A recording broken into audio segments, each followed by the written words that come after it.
Dear students, welcome again to your favourite channel KD the math tuber. और आज अपन लेके आए हैं आपके लिए air force Y group math paper 2017 रागा का सॉल्यूशन। क्लियर। रागा में सबसे ज़्यादा बच्चों को दिक्कत आती है बेटा मैथ और रीजनिंग में। तो मैथ रीजनिंग के जो भी क्वेश्चन 2017 के पेपर में पूछे गए थे सभी क्वेश्चन मैंने सर्च करके आपके लिए लेकर आया हूँ और सभी पीडीएफ की फॉर्म में है। आप स्क्रीनशॉट लेके बाद में खुद भी प्रैक्टिस कर सकते हैं। क्लियर। और बाकी पेपर को देखने के लिए आप प्लेलिस्ट पर सर्च कर सकते हैं। चलिए देखते हैं। फिर ये कह रहा है कि 264 की पावर 102 और 264 की पावर 103 में इकाई का अंक यूनिट डिजिट पूछी है। Unit digit. अब बच्चों इकाई के अंक में आपको पता है केवल इकाई वाले अंक को ही देखते हैं और ये रही आपकी पावर। ठीक है। पावर की मैं आपको एक ट्रिक बता देता हूँ कि जब भी ऐसा क्वेश्चन आए तो पावर में आपको 4 का भाग देके शेष पर लिखना है। क्या लिखना है? 4 का भाग देके शेष। तो आपको पता है 102 में जब मैं 4 का भाग दूंगा तो शेष बचेगा 2 और जब 103 में मैं 4 का भाग दूंगा तो शेषफल बचेगा 3। ठीक। ये तो 4 का स्क्वायर क्या होता है? 16 और 4 का क्यूब होता है बेटा 64। लेकिन आपको सिर्फ इकाई के अंक से मतलब है तो 6 और 4 को आप प्लस करेंगे तो 6 और 4 को प्लस करेंगे ये होता है बेटा 10। अब 10 में भी आपको पूरे से मतलब नहीं इकाई से मतलब है। तो यूनिट डिजिट यानी इकाई का अंक आपके लिए बच्चों कितना हो गया? 0। पहला ऑप्शन आ गया। क्लियर। ट्रिक किसी की समझ में नहीं आई हो तो दोबारा से वीडियो को देखो। आगे चलें। अगला क्वेश्चन देखिए क्या है कि यदि दो संख्याओं का अनुपात 2:3 है और उनका एलसीएम 54 है तो संख्याएं ज्ञात करो। देखो बच्चों यहाँ पर एक चीज़ समझने की है कि जैसे अगर मैं पहली संख्या मान लो 2x ले लूँ तो दूसरी क्या हो जाएगी? 3x। तो इनका एलसीएम आपको पता है 2x और 3x का क्या होगा? 6x। जो कॉमन चीज़ होती है वो एलसीएम में एक बार ही आती है। ऐसा मत कर देना कि x और x का x स्क्वायर कर दो। तो एलसीएम का जो फॉर्मूला होता है बच्चों, एलसीएम की वैल्यू दी हुई है 54। चलिए यहाँ से आप देख सकते हैं कि x की वैल्यू हो गई 9। अब ये कह रहा था संख्याएं ज्ञात करो। तो पहली संख्या 2x आपने ली थी तो 2 का 9 में 18 तो हो गई पहली और दूसरी हो गई 3 का 9 में 27। तो ये हो गई 18 और 27। क्लियर। आगे अब इसमें यहाँ पर मुझे ऐसा लग रहा है कि इसने थोड़ा सा ये गड़बड़ कर दी है। संख्याएं न ज्ञात करके ये संख्याओं का योग पूछ रहा है। ये टाइपिंग में मिस्टेक हो गई है। तो योग पूछ रहा है तो योग आपका 27 और 18 का कितना होगा? 45 होगा बच्चों। क्लियर। ये तो ये सॉरी बेटा सभी को, ये मिसप्रिंट की वजह से ऐसा हुआ है। और वैसे आप ऊपर देख सकते हो, ऊपर ये लिखा है सम ऑफ द टू नंबर्स। सम का मतलब होता है बेटा योग। तो आप ऊपर से भी क्वेश्चन को मिला सकते हैं, वो यहाँ हिंदी में टाइप होने में रह गया है। आगे चलेंगे। तीसरा क्वेश्चन बच्चों आपके लिए है 5 सेमी त्रिज्या वाले वृत्त की त्रिज्या का क्षेत्रफल ज्ञात करो जो 3.5 सेमी लंबाई वाले चाप द्वारा निर्मित किया हो। देखो ये किस तरह का क्वेश्चन है। जैसे ये मान लो कोई सर्किल है, ये है 5 सेमी त्रिज्या। ठीक। 5 सेमी त्रिज्या, ये मैंने OAB कोई आपका मान लिया, ये है त्रिज्यखंड। ठीक। इस त्रिज्यखंड का एरिया वो पूछ रहा है आपसे और ये जो चाप की लंबाई है ये आपको दी हुई है 3.5। तो बेटा चाप की लंबाई जो होती है उसे L कहते हैं और रेडियस जो होती है उसे R कहते हैं। और ये जो एरिया पूछा है इसको कहते हैं एरिया ऑफ सेगमेंट, त्रिज्यखंड का क्षेत्रफल। ठीक। या एरिया लिख देता हूँ, ये होता है 1/2 LR। तो L कितना बच्चों? 3.5। R कितना था? 5। तो ये आप चलो 5 का करोगे 17.5 में 2 से भाग दोगे तो ये आपका कितना हो जाएगा? 2 8 16 बची 1 और ये आपका हो गया 7.5 8.75 हो गया बच्चों। कितना हो गया? ये सॉरी यहाँ पर नीचे आपको दिखाई नहीं दिया होगा, ये मैं एक बार देखो 8.75। जो कौन सा ऑप्शन था आपका? बी था। क्लियर। नेक्स्ट चल। नेक्स्ट क्वेश्चन आपके सामने आ गया बेटा। कोई इंग्लिश मीडियम का स्टूडेंट है उसके लिए बेटा इंग्लिश मीडियम में भी इसीलिए पीडीएफ प्रिंट करवाई गई है ताकि आपको न तो इंग्लिश मीडियम वाले को दिक्कत आए और न हिंदी वाले को दिक्कत आए, है ना। ये कह रहा है 60% छात्र लड़के हैं तो बेटा सीधी बात है, अगर लड़के 60% है तो लड़कियां कितनी हो गई? 40% हो गई, है ना। तो लड़कियां वैसे संख्या में कितनी दी है? 972। तो आप इसकी इससे तुलना करा दो। तो 1% की वैल्यू यहाँ से निकाल लो। 1% की वैल्यू हो गई 972/40। अब ये वैल्यू किसकी पूछ रहा है? कितने लड़के हैं। तो लड़के बेटा आपको कितने दिए थे? 60%। तो यानी आपको 60% की वैल्यू पूछी है। कोई बात नहीं, आपको 1% की वैल्यू कितनी दी थी? 972/40। आप इसको 20 से काट सकते हैं। 20 तिया 60, 20 दूनी 40, 2 से इसे काट दो, ये हो गया 336। 3 का गुणा कर दो, 3 का गुणा हो गया 3 से 18, 3 तिया 9 और 1 10, 3 तिया 9 और 1 10। यहाँ मुझे सॉरी बेटा, ये तो आंसर ही नहीं मिल रहा। ये यहाँ पर मुझे लगता है थोड़ा मिसमैच हो गया। ये 2 से डिवाइड करेंगे, ये आपका ये सॉरी 2 चौके 8 और 2 अट्ठे 16, 2 छक 12 ये होगा। अब आप 3 से गुणा करो इसमें, 3 छक 18, 3 अट्ठे 16 और 1 17, हासिल 1, 3 चौके 12 और 1 13। तो यहाँ बच्चों ये 1% की वैल्यू आ गई है। पूछी किसकी है? लड़कों की। तो लड़के कितने थे? 60%। तो 60% थे, तो आप 1% की इसमें वैल्यू लगा दो। कितनी है? 972/40। तो 20 से काटो, 20 तिया 60, 20 दूनी 40, 3 इंटू 2 का भाग इसमें दो, 2 चौके 8, 2 अट्ठे 16, 2 छक 12, 3 का गुणा करो, 3 छक 18, 3 अट्ठे 24 और 1 25, हासिल 2, 3 चौके 12 और 2 14। ऑप्शन मैच करो, कौन सा बच्चों? बी। क्लियर। आगे चले। नेक्स्ट क्वेश्चन है बच्चों, if an article is sold 2000% profit और रेशियो ये दे रहा है। और यहाँ पर भी चलो पढ़ लेता हूँ मैं। 200% लाभ पर बेचा जाता है तो क्रय मूल्य और विक्रय मूल्य का अनुपात। अरे भाई ऐसे समझ लो, जैसे मान लो आप कोई चीज़ 100 रुपये की लेकर आए, ठीक। तो 200% लाभ का मतलब होता है कि 100 रुपये पर आपको 200 का लाभ हो रहा है। तो 200 का लाभ होने का मतलब है कि आप वो वस्तु बेचेंगे कितने की? 300 की। भाई तभी तो आपको 200 का लाभ होगा। तो अब वो पूछ रहा है कि इनका अनुपात ज्ञात करो। तो यहाँ पर देखो कई बच्चे लास्ट में भी गलती कर देते हैं कि वो सोचते हैं कि भाई अनुपात हो गया 3:1, इस पे टिक कर देंगे। लेकिन भाई वो ये देखो किसका पूछ रहा है? क्रय मूल्य और विक्रय मूल्य। यानी क्रय ऊपर आएगा बच्चों और विक्रय आएगा नीचे। तो क्रय कितना है? 100 और विक्रय कितना है? 300। तो 100 से 300 को आप काटोगे 1/3, यानी 1:3 आएगा। क्लियर। ये अगला क्वेश्चन देखते हैं। कोई इंग्लिश मीडियम का स्टूडेंट हो तो लैंग्वेज की थोड़ा सा देख लिया करो, है ना। लैंग्वेज में इसीलिए इंग्लिश में भी दे देता हूँ।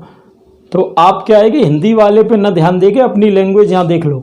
ये कह रहा है किसी परिवार में 6 पुत्रों की औसत आयु 8 वर्ष है। इसका मतलब ये हुआ बेटा कि यहाँ पर जो पुत्रों का योग होगा, पुत्रों का जो योग होगा वो आपका 6 का 8 में 48 हो गया। देखते जाना सिंपल ट्रिक से कैसे करेंगे। अब ये कह रहा पुत्रों और माता पिता की आयु का औसत 22 वर्ष है। यानी वो ये कह रहा पुत्रों और माता पिता को भी अगर अपन जोड़ दें, पुत्र माता और पिता, तो इनका योग हो जाएगा बेटा। पहले योग कितना था? 48। अब ये देखो कि अब हो रहा 22।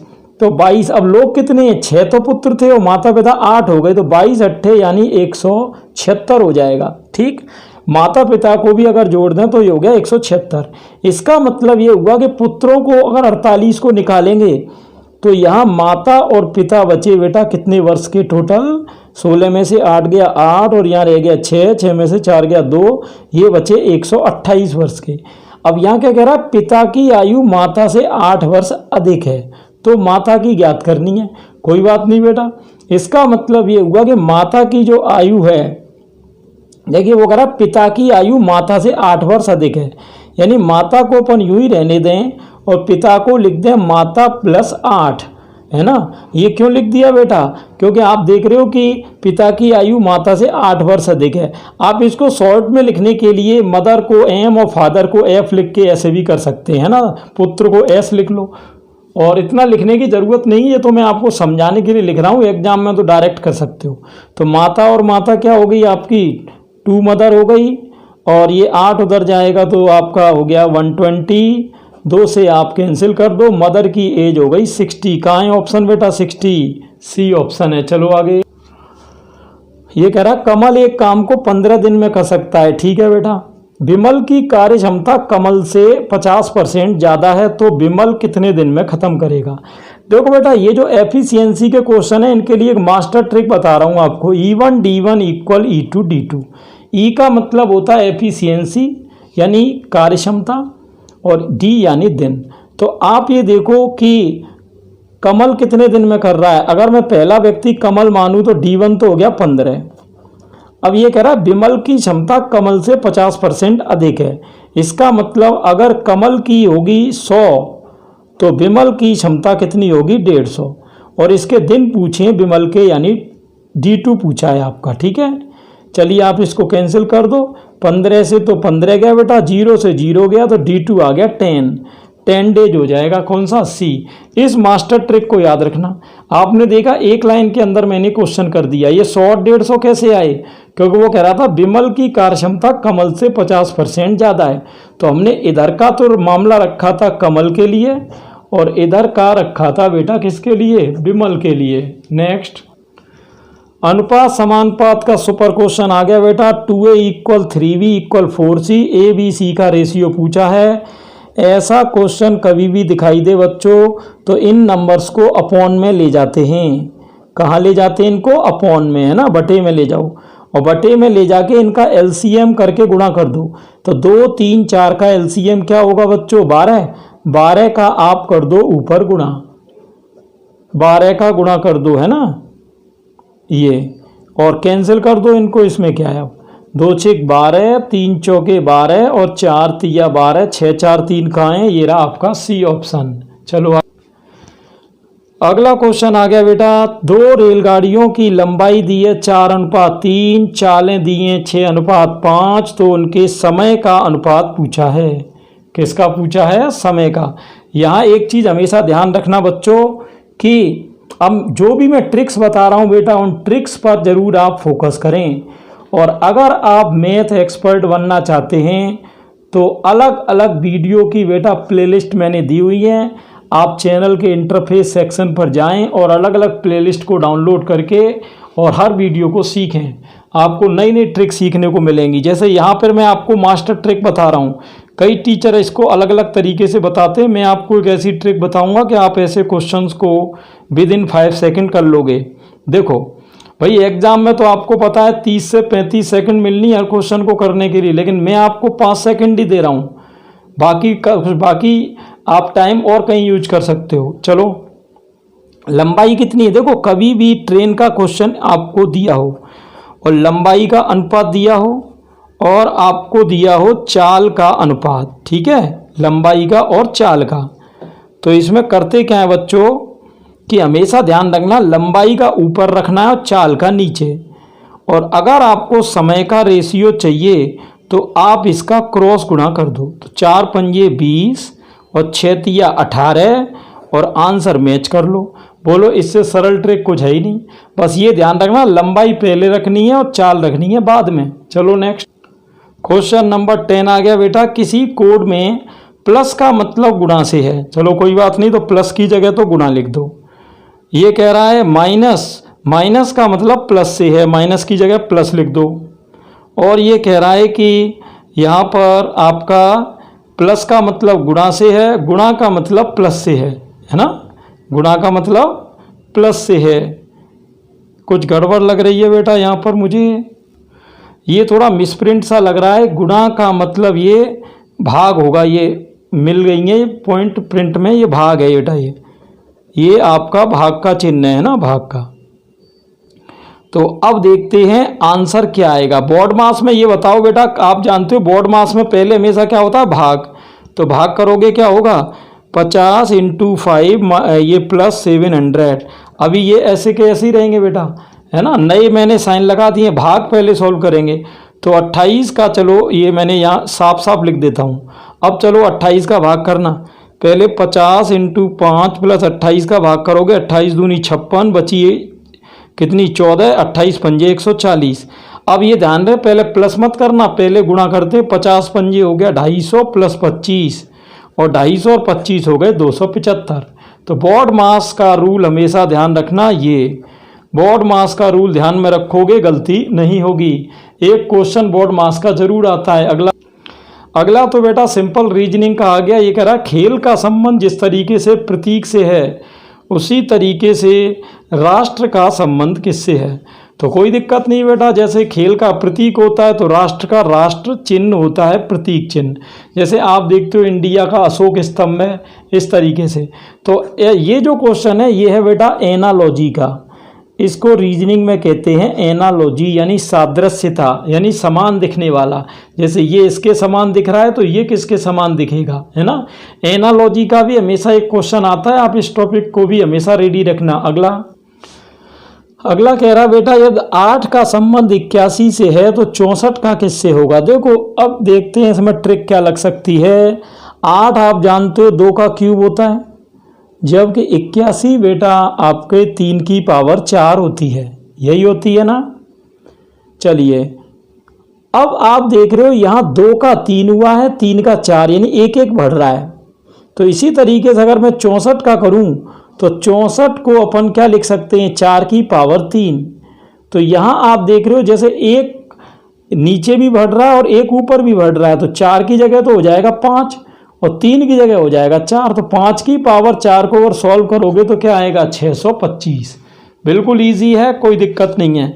आपको बस बेस में भी एक बढ़ाना है, पावर में भी एक बढ़ाना है। अगला क्वेश्चन कह रहा है ए बी और सी का पिता है। चलिए ए बी और सी का पिता है, ठीक है, कोई बात नहीं। तो ए पे प्लस लगा देते। प्लस का मतलब होता है, ये क्वेश्चन होते हैं बेटा ब्लड रिलेशन के, यानी जो भी रिश्ते होते हैं उनके। तो ब्लड रिलेशन में जो मेल होता है उसको प्लस मानते हैं, फीमेल को माइनस, ये ट्रिक होती है। तो ए बी और सी का पिता है, तो ए हो गया पिता, तो इस पे लग गया प्लस। ये कह रहा बी ए का पुत्र है, तो बी क्योंकि पुत्र है तो मेल ये भी हो गया, यानी बी हो गया पुत्र और ए हो गया पिता। ये दोनों बातें क्लियर हैं। और ये दोनों क्योंकि मेल है तो मैंने इन पे प्लस लगा दिया। तो कह रहा सी का ए से क्या संबंध है। अब जबकि ये कह रहा सी ए का पुत्र नहीं है, तो सीधी बात है कि सी ए का पुत्र नहीं है, इसका मतलब सी कौन होगा, पुत्री होगी, यानी नेगेटिव है।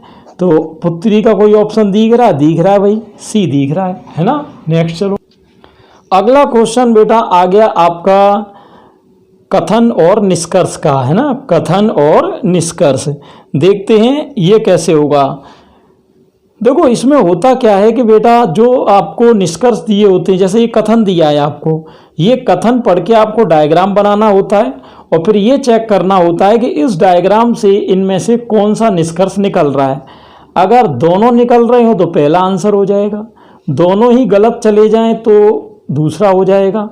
अगर मान लो केवल पहला पालन कर रहा है तो पहला सी हो जाएगा और दूसरा करे तो डी हो जाएगा।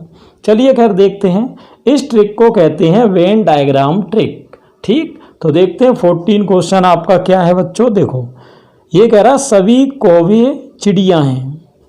चलिए जैसे वो कह रहा सभी कौवे चिड़िया हैं, तो मैंने क्या किया कि कौवे को क्रो यानी सी मान लेता हूँ और चिड़िया को बर्ड्स यानी बी। तो सभी कौवे चिड़िया हैं, तो यानी कौवे किसके अंदर आ गए, चिड़िया के। सही है ये ध्यान रहे, कभी भी निष्कर्ष को देख के डायग्राम नहीं बनाना है, डायग्राम देखना है कथन को देख के। निष्कर्ष तो रिजल्ट है, रिजल्ट तो इसमें से छांटना है। दूसरा ऑप्शन क्या कह रहा है, सभी मोर कौवे हैं, सभी मोर कौवे हैं, यानी मोर किसके अंदर आएंगे, कौवों के अंदर। ये मोर आ गए, इसके मोर को पीकॉक मानते हैं तो चलो पी हो गया इसके अंदर। चलिए ठीक है, अब देखते हैं निष्कर्ष क्या कह रहा है। ये पहला निष्कर्ष कह रहा है सभी मोर चिड़िया हैं। अगर ये निष्कर्ष सही है तो सभी मोरों को चिड़िया के अंदर होना चाहिए। तो आप देख रहे हो सभी जो पी हैं मोर हैं वो चिड़िया यानी बी के अंदर ही हैं, तो इसका मतलब पहला निष्कर्ष तो सही है। दूसरा कह रहा है सभी चिड़िया मोर हैं। अगर ये ऑप्शन होगा तो सभी चिड़ियों को मोर के अंदर होना चाहिए, तो सभी चिड़ियों को मोर के अंदर होना चाहिए। लेकिन आप देख रहे हैं चिड़िया जो है वो मोर से बाहर हैं, अंदर नहीं है, तो दूसरा गलत हो गया। तो इसका मतलब ये हुआ कौन सा ऑप्शन होगा, केवल निष्कर्ष पहला अनुसरण करता है, यानी तीसरा ऑप्शन। क्लियर, आगे चलें। अगला क्या कह रहा है बेटा, दी गई श्रृंखला में समीपवर्ती अक्षर और प्रथम अक्षर के मध्य, प्रथम का मतलब उससे पहले वाले लुप्त अक्षरों की संख्या, ये विषय नहीं है, ये ऑड लिखा हुआ है बेटा, ऑड का मतलब होता है विषम, ठीक, तो ये विषम है ना ये। तो देखते हैं इनमें से किन किन के बीच का अंतर विषम है, एक एक करके चेक करेंगे बच्चों। सबसे पहले चलो इनके नंबर दे देते हैं अपन। नंबर आप जानते ही हो, बी का नंबर अंग्रेजी वर्णमाला में कितना होता है 2, डी का 4। तो इसमें देखते हैं अपन इनके नंबर क्या क्या हैं। बी के नंबर कितना होता है 2, डी का 4, एच का इंग्लिश अल्फ़ाबेट में नंबर क्या होता है 8, और एल का बच्चों नंबर होता है 12 और आर का 18, ठीक। अब इनके बीच में गैप देखना, बी और डी के बीच में आपको पता है बी सी डी यानी 1 का गैप है। डी और एच के बीच में अक्षर कौन कौन से हैं, ई एफ जी यानी 3 का गैप है। यहाँ आप देख रहे हो एच और एल में कितने का गैप है, एच और एल में आई जे के फिर 3 का गैप है, और यहाँ आप देख रहे हो एल और आर के बीच में 5 का गैप है। हाँ, तो इनके बीच में आप देख रहे हो 1 3 3 5, ये सभी नंबर कैसे हैं ऑड, और आपको ऑड ही नंबर चाहिए थे कि इनके बीच के जो अक्षर हैं वो ऑड आने चाहिए, है ना। ये तो पहला ऑप्शन आंसर हो गया। अब मान लो दूसरा क्यों आंसर नहीं है, चलो इसको भी मैं एक बार आपको चेक करके बता देता हूँ अगर ये नहीं समझ में आया है। जैसे ई का नंबर कितना है 5, और ये क्या है आपका, ये आपका हो गया आई, ठीक है, आई है आपका, आई का नंबर कितना होता है बच्चों 9 होता है। तो आप देख रहे हो 5 और 9 में, चलिए ठीक है, आपको यहाँ तो विषम मिल रहा है। एम का नंबर होता है अपना 13, है ना 13। तो अब आप देख रहे हो आई और एम में देखो जे के एल यानी 3 का अंतर है, तो ये भी ठीक है। चलिए क्यू का नंबर होता है 17। अब एम के और क्यू के बीच में देखें तो क्या क्या हो जाएगा बेटा, एम और क्यू के बीच में हो जाएगा आपका, एम के बीच में एन ओ पी यानी 3 का गैप है, तो ये भी ठीक है। वी होता है आपका 25, वी होता है 25 है ना वी का नंबर, तो नहीं सॉरी 25 नहीं बच्चों, ये होता है 22। तो 17 और 22 के बीच में देखते हैं कितने अल्फ़ाबेट आएंगे, आर एस टी यू, तो यानी 4 आ रहे हैं, तो जो कि विषम नहीं है। तो आप देख रहे हो कि ये इसमें सारे विषम आ रहे थे, इसमें एक सम का अंतर आ गया लास्ट में। तो ऐसे ही जब आप इन्हें चेक करोगे तो सी और डी में भी कहीं ना कहीं सम आएगा, तो ये चीज़ इसमें चेक करनी थी, और ये था अपना क्वेश्चन नंबर 15। आगे चलेंगे, क्वेश्चन नंबर 16 देखते हैं बच्चों। ये डायग्राम का क्वेश्चन आ गया आपके सामने। अब देखो ऐसे जो क्वेश्चन होते हैं इनको कहते हैं नॉन वर्बल रीजनिंग क्वेश्चन, अशाब्दिक परीक्षण। ज़्यादातर बच्चों के यही क्वेश्चन गलत होते हैं बेटा। अब इनको करना कैसे होता है, इसमें रोटेशन पहचानना होता है कि रोटेशन किधर से चल रहा है, वरना आप ऐसे देखते रहोगे तो कुछ समझ में नहीं आएगा। जैसे आप ये देखो यहाँ पर इस पोजीशन, ये नंबर 1 पोजीशन है, जैसे यहाँ से आपकी ये 2 विकर्ण निकल रहे हैं, इनको कहते हैं डायगोनल यानी विकर्ण, है ना। जबकि आप देख रहे हो यहाँ पर अब ये दूसरी पोजीशन थोड़ी इधर आ गई, ये इस वाली पे आ गए, अब ये यहाँ से फिर विकर्ण निकल रहे हैं आपके। अब इसके बाद आपको पता है कहाँ पहुँचेंगे, इधर पहुँचेंगे 3। तो आप रोटेशन समझ के होंगे कि अगला कहाँ पहुँचना है, यानी यहाँ पहुँचना है, यहाँ से विकर्ण निकलने हैं। तो यहाँ से देखो विकर्ण कौन से ऑप्शन में निकल रहे हैं, यहाँ से विकर्ण निकल रहे हैं ऑप्शन आपके बी में। वैसे तो आपका डी में भी यहीं से निकल रहे हैं, लेकिन डी में आप देख रहे हो कि एक यहाँ से भी निकल रहा है, इसलिए ये गलत हो जाएगा। तो आपके ए और सी तो हो गए गलत, और डी और आपका सही आंसर हो गया बी। क्लियर। तो ये इनको कहते हैं रोटेशनल क्वेश्चन। आगे चलेंगे, अगला देखिए, अगले में आपको फिर से डायग्राम टू डायग्राम का क्वेश्चन है, फिर से वही नॉन वर्बल का क्वेश्चन आ गया बच्चों। कैसे करेंगे ध्यान से देखना।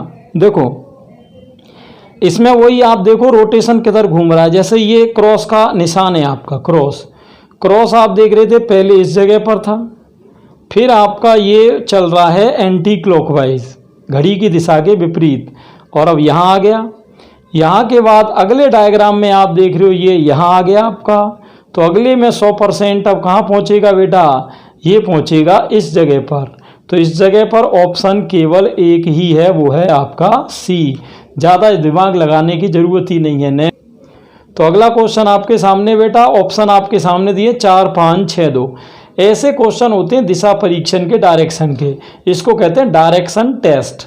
तो डायरेक्शन टेस्ट के क्वेश्चन में पूरा क्वेश्चन पढ़ने में टाइम वेस्ट नहीं करना, वरना तो एग्जाम में पूरा टाइम इस लंबे क्वेश्चन को पढ़ने में ही निकल जाएगा। आपको करना ये है कि पहले क्वेश्चन को केवल लाइन टू लाइन पढ़ना है और उतना डायग्राम बनाना, आंसर अपने आप आएगा। कैसे, चलिए मैं आपको बता देता हूँ। देखो डायग्राम कैसे बनाएंगे, ध्यान से देखना, और मैं डायग्राम बनाऊंगा उतना आप देखोगे अपने आप आंसर आएगा। देखो ऊपर से बनाते जाएंगे, है ना। देखो, एक लड़का प्रातःकाल अपने घर से सूर्य की ओर 8 किलोमीटर चलता है। जैसे ये डायग्राम है आपका, क्लियर, ये उसकी ओरिजिनल पोजीशन है। अब पूर्व की ओर, सूर्य की ओर का मतलब हुआ पूर्व दिशा में इधर।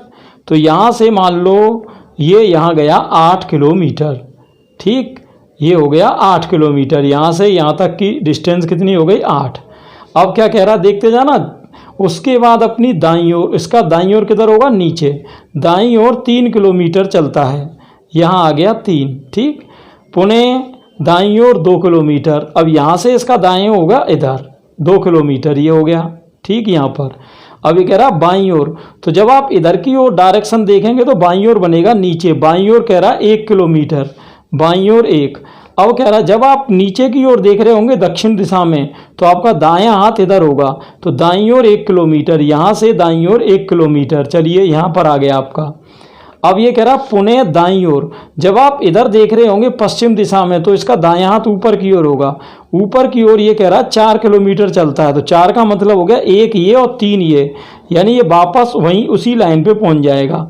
ये लाइन हो गई 4 आपकी, या इस लाइन पे हो गया, ये पूरी लाइन क्या हो गई 4, ठीक, 1 ये और 3 ये। अब ये कह रहा आरंभिक बिंदु से उसकी दूरी ज्ञात कीजिए, आरंभिक बिंदु से। तो आरंभिक बिंदु का मतलब हुआ बच्चों इस जगह से इस जगह की दूरी पूछी है ना, इस जगह से। तो सीधी बात है बच्चों, 2 ये थी और 1 ये थी, तो 2 और 1 यानी यहाँ से यहाँ तक की दूरी होगी 3।